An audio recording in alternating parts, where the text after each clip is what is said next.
ಗುಲಾಮರಾಗಿ ಬದುಕಬೇಡ ಅಂತ ನಾನು ಗರ್ವದಿಂದ ಹೇಳ್ತೀನಿ. ಯಾರಿಗೂ ಗುಲಾಮರಾಗಿ ಬದುಕ್ತಾ ಇಲ್ಲ. ಇವತ್ತು ಯಾರೋ ಅಧಿಕಾರ ದುಡ್ಡಿರೋರು ಬಂದರು ಅಂತ ಅವ್ರಿಗೆ ಗುಲಾಮಗಿರಿ ಕೆಲಸ ಮಾಡ್ತಾ ಇಲ್ಲ. ಬಾಬಾ ಸಾಹೇಬ್ರ ಹಾದಿಯಲ್ಲಿ ನಡೀತಾ ಇದ್ದೀನಿ ಅಂತ ಗರ್ವದಿಂದ ಹೇಳ್ತೀನಿ. ಜೈ ಭೀಮ್. ಮಹಾನಾಯಕ, ಮಹಾಮಾನವತಾವಾದಿ, ವಿಶ್ವಜ್ಞಾನಿ, ಸಂವಿಧಾನ ಶಿಲ್ಪಿ, ಭಾರತ ರತ್ನ, ಸಂವಿಧಾನ ಪಿತಾಮಹ Baba Saheb doctor B R Ambedkar ಅವರ 135ನೇ ಜಯಂತಿಯ ಶುಭಾಶಯಗಳು.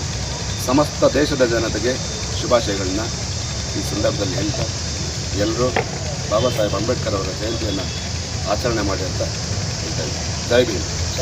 ಜೈ ಭೀಮ್.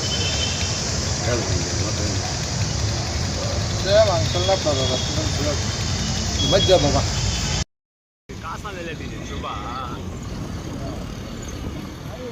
la